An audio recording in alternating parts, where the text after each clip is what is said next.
Hey guys, it's Glitchy here, and before you dislike this video and leave a hate comment and find where I live so you actively stab me like 432 times, I want to say that I actually like Dispatch and have good things to say about it. So if you want to find out, keep watching, but please consider liking and subscribing if you'd be so kind, but let's get into it. There are some glaring negatives that I feel like could have been so much better if the dev team would have leaned much more into the Telltale style, as well as some issues with the storytelling that would have made Dispatch go from what I believe to be a 7 out of 10 to a 10 out of 10 easily. But before we get into that, let's talk about Dispatch before it even came out. Founders at Ad Hoc Studios were once Telltale Games employees, then decided to form their own studio after Telltale decided to explode very suddenly. Then after a year, when Telltale came back, they went to Ad Hoc to ask them for some help developing the second season of The Wolf Among Us, which still hasn't come out after 6 years, by the way. And Ad Hoc agreed, but during the development didn't want to only be considered an outsourcing studio, so work began on their new project at the time, being what we know as Dispatch. Although it wouldn't see the limelight until last year during the Game Awards, where it was revealed to the world to draw interest, especially from the Telltale crowd of gamers. This was almost a title that never saw the light of day past that first trailer, because earlier this year, Ad Hoc was actually pretty close to closing their doors before the folks at Critical Role decided to swoop in and help them out for an exchange where Ad Hoc would make a game set inside the Critical Role universe, while the production company financed the development costs of Dispatch until it released. Which, thank God they did, because I personally completely forgot about this game being a thing until the second batch of episodes started coming out. Hell, I didn't even play it until all the episodes had already come out, as I have with Telltale games as well. Now, since this is the second episode in the slightly tilted series, I want to start with the short synopsis of the story, then move on to the negatives, and then I can talk about the things I actually really like about Dispatch.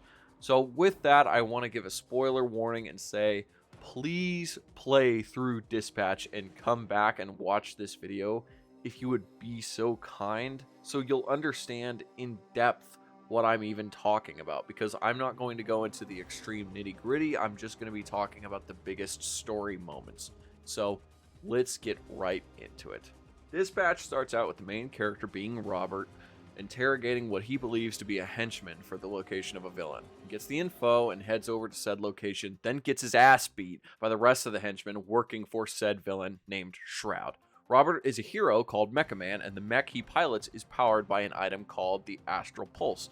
This is extremely important, as this is the only Astral Pulse in existence, so without it, he can't be a hero anymore.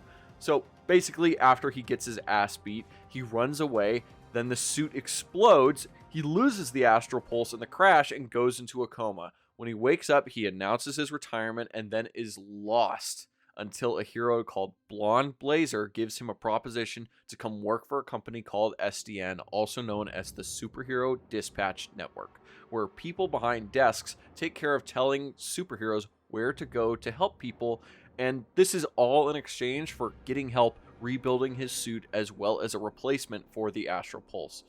And Blazer tells Robert he'll be the head of a group of villains who have been put into a program to become heroes in exchange for time off their sentences. This is also where you can start making one of the major decisions in the game, which is if you want to try to romance Blonde Blazer or not, because there is another option introduced later at SDN. Robert heads into work, finds the villains are a bunch of dickheads to him, as well as finding an old friend who used to be a speedster superhero named Chase. There is also a moment with Blazer where she gets you in your uniform for work, and a villain who's able to turn invisible named Invisigal accidentally is found and knows your secret identity. Spoiler alert, this never becomes an issue in the story going forward, because Invisigal is the other romance option. And Robert works his shift, and at the very end, Invisigal completely screws up a hero mission and allows the client that made the call to get hurt, as well as allowing the villain to get away. This leads to Robert finding out that Blazer is currently in a relationship with a hero who is basically Superman. For Robert's next shift, he is told that at the end of the day, he needs to make a decision on who to cut from the Z team. And currently, it's looking like it's going to be Invisigal because she is at the bottom of the leaderboard after her screw up on the last shift. Before the shift starts out, you find out that Blonde Blazer actually ended her relationship almost immediately after you found out she was in one. So you go out and talk to him and let him know that you're there for him, even if it's half-heartedly, and then you go back inside the building. So going through the shift, you also bring everyone in for a meeting to tell them to stop sabotaging each other when they are on missions together. Then you get back to the rest of your shift. At the very end of the day, Invisigal decides to basically give up on doing anything since she believes she's lost no matter what. Robert gives her a pep talk and she goes and actually catches the villain who gave her the slip before, which leads to her rising in the ranks and actually beating out two other characters, being Sonar and Coop, a bat person voiced by Moist Critical, as well as an assassin who is only there because the SDN is paying her not to murder people. This is the only one of the other major decisions, which is cutting either of the two characters, and they won't show up again until the last episode. Next episode starts out with some not so family friendly content, then cuts to Robert being alone inside of his apartment. Most important decisions in this episode are that you choose a replacement for whoever you want to cut at the end of the last episode, as well as you either choose who you want to go on a date with at the end of the episode. The replacement choices are either Waterboy, who is a janitor that vomits water at SDN, or Phenomenon, who has become extremely depressed since Blazer broke up with him. I personally chose Phenomenon because he just seemed like the better choice, but honestly, it doesn't really matter which one you pick because at the end, you'll get the other one no matter what. The episode, at least from what I remember, doesn't have a whole lot of story substance besides the date between Invisigal and picking between the two characters to join the Z team. The next episode is also a lot of filler, and the biggest moments are the beginning, which is a flashback between Robert and another team member being Flambe, a fire-powered superhero. It's basically the Human Torch if he was evil. And this flashback was the arrest that led to Flambe being put into the SDN on the Phoenix program. And this is going to be important because after the shift, the Z team invites Robert out to a bar and a huge bar brawl ensues. And after the Z team basically wipes out everyone at the bar, they go and get food afterwards, and you can choose to reveal your identity to the team or you can choose not to. As major as this seems, it doesn't really do a whole lot to the story if you don't, but if you do, which I personally did, Flambe crashes out, tries to kill you, then fails because the team defends you as everyone feels much closer as Robert is no longer keeping secrets from them. Next episode starts out with Robert testing out his new suit with the entire Z team besides Flambe watching the test. Test ends horribly and Robert ends up in a coma again. He goes to his shift despite everybody telling him not to after he wakes up, and when the shift ends, the entire Z team shows up to his house with plans to try and figure out where the Astral Pulse actually is so they can get it for Robert. Party ends with Chase drunkenly screaming at Invisigal, and they deduce where the pulse is. Then, after the screaming match, Invisigal decides to go there alone and gets caught in a huge clusterfuck by Shroud's gang. She finds the pulse, then gets cornered by Shroud, and Chase is forced to go and save her using his speed abilities one last time and almost dies because of it. Next episode starts with a flashback of Chase and Robert when they were younger. Just a small emotional moment that shows that Chase and Robert are close before cutting to the hospital and basically showing everyone feeling completely fucked in light of Chase getting hurt. The entire team also wants Invisigal to be cut, and you're given the decision to either listen to the team or stick with your gut and keep her in. Either way you go, Invisigal ends up being in the room and listening to the conversation, and the morale of the team goes down. Afterwards, you chase after Invisigal, and she reveals she worked for Shroud, and she was the reason the Mecha Man suit had a bomb planted on it in the first place. You can choose to forgive her or not at this point, and since I was going down her romance path, I ended up forgiving her. The episode then leads to Robert to going to a villain bar by himself, assaulting the bartender because he made some choice comments about Blonde Blazer. Then another guy at the bar just shoots the bartender in the head. The grand reveal is that this is actually Shroud, and he knows Invisigal actually has the pulse, as he is torturing you in this bar hideout, and he's showing you the footage of her hiding it. Oh, also, the person you cut in episode 3 shows up as part of Shroud's crew here, and before he can kill you, Blonde Blazer shows up and scares them all away and helps you escape. Blazer takes you away, and then the city starts to blow up around you. Episode 8 is damn near only dispatch gameplay, as basically the entirety of Shroud's gang is deleting Los Angeles, and all the heroes, as well as the Z-Team, need to be rescued for dispatch missions. You also get a boss fight with the cut team member, and if you beat them, you get the choice to forgive them at the end of the episode, but after all is said and done, Shroud shows up to the SDN HQ, and Robert gets the Astral Pulse from Invisigal so he can join the fight in his new mech suit. And after stomping a good chunk of the henchmen, Shroud shows up in his own mech, and a huge fight ensues. Eventually, they beat the mech, but Shroud kidnaps Robert's dog, Beef, and Invisigal is revealed to be a traitor. Then you can fight Shroud one-on-one and then decide to either kill or spare him. The only reason you get this opportunity is because Invisigal switches sides again and stops Shroud from shooting you. There's a big old celebration where Invisigal gets sent to the hospital, and you can maybe forgive whoever you cut if you end up beating their boss fight. Dispatch ends on an open note, so we can get a season 2 at some point, maybe. Now, as long as that was, I just wanted to get the biggest moments out of the way so you can actually understand what the fuck I'm talking about when I start complaining about specific sections of the game. So, here we go. You know, it's really hard to be negative about something you really, really like, but you know what they say. Love hurts. Dispatch is a phenomenal story and concept with an extremely lackluster gameplay system, as well as being inspired by Telltale while taking absolutely none of the positives from their experience as well as their best features. What do I mean by this? Well, it's pretty simple, to be completely honest. Dispatch plays like a TV show that has occasional QuickTime events, as well as a slot machine system that you can upgrade to have a better chance at breaking even. With a side of the most basic and boring hacking minigame of all time, there is damn near nothing of substance in Dispatch as a video game, while literally having everything of substance as a standalone story. If it was a TV show or a comic, at the very least, with an extremely stacked cast going from Aaron Paul of Breaking Bad fame all the way to YouTubers like Jacksepticeye and Moist Critical, everyone attached does an absolutely phenomenal job, and I have literally no issues with basically anyone's performance.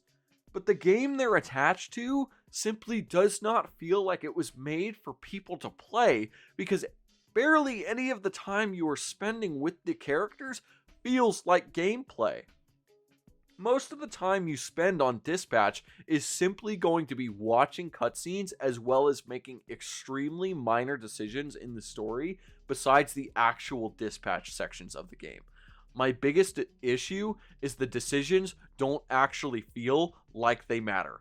There is damn near nothing you can say to any of these characters that will make them outright fucking hate you. Even when Flambe finds out you beat the shit out of him, as well as fucked up his life by forcing him into the Phoenix program, he forgives you. The only effect it has is that he doesn't show up to his shift once, so you have one less hero to work with. Also, no matter what, for who you cut, someone else on the team is going to be unhappy. With Sonar getting cut, that ends up pissing off Malevola. And for Coop getting cut, that ends up pissing off Punch Up. But you wouldn't know that past the one time Chase mentions they're pissed, because nothing else happens to show you they're actually siding with the cut character. They say they care, but barely show it at all. Also, it is painfully obvious that Sonar was the expected choice on who to keep in the Z team, because his pathway is 10 times more interesting, and he is simply the better written character. Coop was the most boring and uninteresting character, and it feels almost on purpose when it comes to the decision making in this game. This leads to another overarching issue I have with Dispatch, is that you don't get too many moments to make a decision that you personally would make. There's no indifferent decisions, so you can stay neutral in a situation and see how other characters are going to handle it. Which, an example I can think of from Telltale's The Walking Dead is that in one of the episodes, you're faced with a decision to kill somebody, and if you don't decide to, someone else does. And it affects the group, but not you personally, because they don't know what to do with that character. You get to observe the social standing of someone else fall because you deliberately didn't act. There is not a single moment in Dispatch that allows you to have this kind of moment, because in the very end, your choices will always lead to damn near the exact same moments, with very little, if anything, at all changing. No matter what you do, Chase will end up going to save Invisigal. You could treat Invisigal like she is literally nothing to you, and she will still end up having a wet dream about Robert. Hell, even if you kiss Blonde Blazer in the first episode, then reveal to her then boyfriend in the fourth episode that you did, it does nothing. He doesn't give a shit that it could have possibly led to him and Blazer breaking up. So what's the point of any decision if everything ends up hunky-dory anyway? The biggest fuck-up you can possibly make is if you push Invisigal to villainy, then she stays evil in the very end. I didn't even make that many decisions trying to make her feel good and still got the romance option. Also, speaking of romance, the game tries to force Blonde Blazer and Robert so much. It's insane. What is the point of having Blazer in a relationship at all if it wasn't going to mean something one episode later? Even in the cutscene where Phenomenon shows up, if you did kiss her, it plays unsettling music that never ends up mattering. Even if you do get into a relationship with Blazer, it all just feels so pointless. Just an example of there being a lack of choice, in the Game Awards trailer for Dispatch, there is a moment where you can choose to do a cute voice or a weird voice for Robert's dog. That choice is not in the game at all, and I don't believe it ever was. And as small as a choice that is, it's nothing in the grand scheme of things. I believe it goes to show that this game honestly should have just been a TV show if the developers were going to take choices away instead of giving an abundant amount of them. For the most part, that is my issue with the actual story. But the gameplay is a whole different can of worms. Dispatching is completely fucking useless. There is literally no setback story-wise besides at the very end. If you fail every single call you go on, the only time it matters if you succeed is when you are fighting the Cut Z team member at the end of the game, because it directly affects if you can save them from being arrested or not. The way dispatching works is so stupidly simple. You take your character stats and lay them over the stats of the scenario. Then it puts you in a slot machine that is predetermined before the little bouncing ball animation plays. It all just feels artificial. I don't really give a shit about the outcome unless I wanted to get 100% completion. And if I was, then I'd need to beat the entire episode, then go back in and replay it from the moment that I started the gameplay section, which there is still a chance I could fail because it is RNG if I succeed the call or not. The hacking minigame feels completely tacked on and has absolutely no stakes besides just failing a call if you somehow end up failing the hacking minigame, which we have already established means nothing in the grand scheme of things. Another issue I ran into with dispatching near the end of the game was that the game started introducing moments where if you exceeded a certain number in your stats, you would fail an encounter automatically, which, since you upgrade your team stats throughout the entire game, meant these calls were damn near impossible to do. Why even give me a call where I am punished for having my entire team be pretty well rounded just to fail a call that means nothing in the long run? Even in the Coop boss fight, which I personally went through, where you have the choice of saving her from imprisonment on the line, the game is too scared of forcing you to fail and start over. So at the very end, if you had done a poor enough job, the game will give you Blonde Blazer to turn the tide. Where are the stakes? Put me at the beginning of the dispatch call. Destroy the city if I fail to save it. Give me a fucking game over screen. Also, since we're getting close to the end of this section, I want to bring up one small thing that I believe adds to a larger issue. QuickTime events in this game are actually optional. Even if you fail them, if you didn't turn them off at the very beginning of the game, the exact thing happens just the same, usually with Robert just being made to look like a fool. Which, I understand, you give me the option of turning these off at the beginning of the game, but can you at least try to make the fucking action scenes more engaging? Which leads to another goddamn issue. In Telltale games, you are able to directly go up to things and interact as well as just walking around. In Dispatch, it is either cutscene or dispatch calls and no in between. There is no walking up to random characters and interacting with them to see their thoughts on a situation, even if it was as simple as walking around the villain bar or the SDN office. That's all I want. I want the same depth as a Telltale game in the world I'm going to inhabit that is built by some of the talented people who made those games I love. But I don't get that here, since I am forced to go exactly where Robert wants to go at all times. I'm not playing as Robert in this game, where I eventually will need to go to an objective to continue my version of the story. I'm Robert's subconscious, which he chooses to listen to in very specific situations and will straight up ignore in others. It also makes me want to do a playthrough of this game where I literally sit back and do nothing and see how it goes.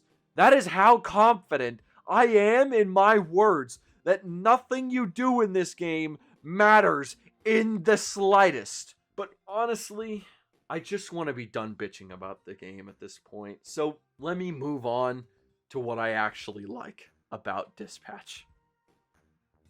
Now that all of that negativity is out of the way, I actually really like the story that is here in Dispatch. I mean, there are an infinite amount of things that I can say are fantastic about the characters.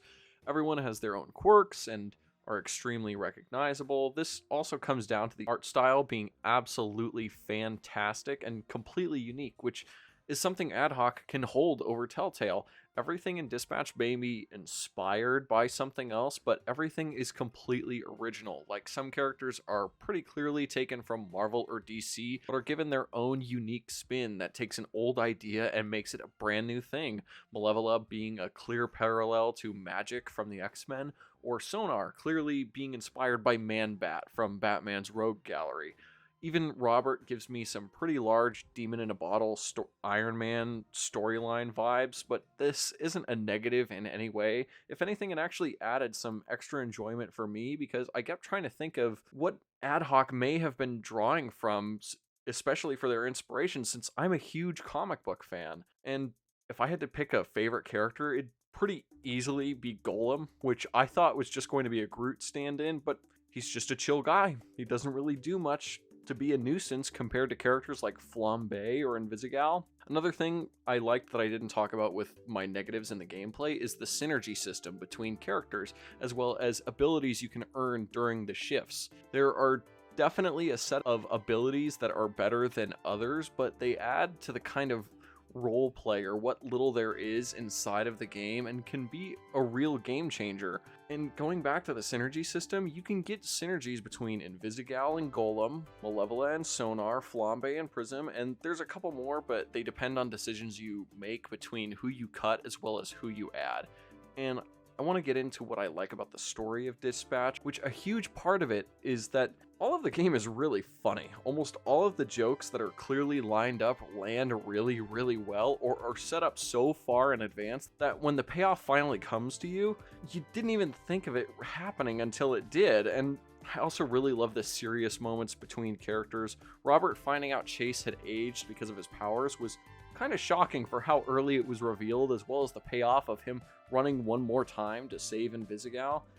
I always felt like characters in this game fit together really naturally and just loved how the story flowed for the majority of it, with my only real issue being at the end where Invisigal is revealed to be a double agent and then she switches sides again. But the last 2 episodes have so many coin flip moments with her that it just ended up feeling extremely forced, and I also feel like the romance between Invisigal and Robert is the only real canon option in the story. They just feel like they have an actual connection besides Blazer, who doesn't really feel like a romantic option unless you basically force her to like you. And that is basically all I have to say about my positives in Dispatch, really. And I did rewrite and re-record this section because the original genuinely was just more bitching and didn't really have anything positive to say. So after crashing out for like 10 minutes about this game, I felt like I needed to balance it out with something much more positive, especially since I didn't hate it 100%. And if I did, I wouldn't have made a video about it. Like, I could have done a video on Black Ops 7 this week, but I refunded that after an hour of playing. But otherwise, what did you think of Dispatch? Leave a comment letting me know your thoughts and who your favorite character is. And if you felt so kind, please like and subscribe if you want to see more content like this. See you when I see you. This is Glitchy, signing off.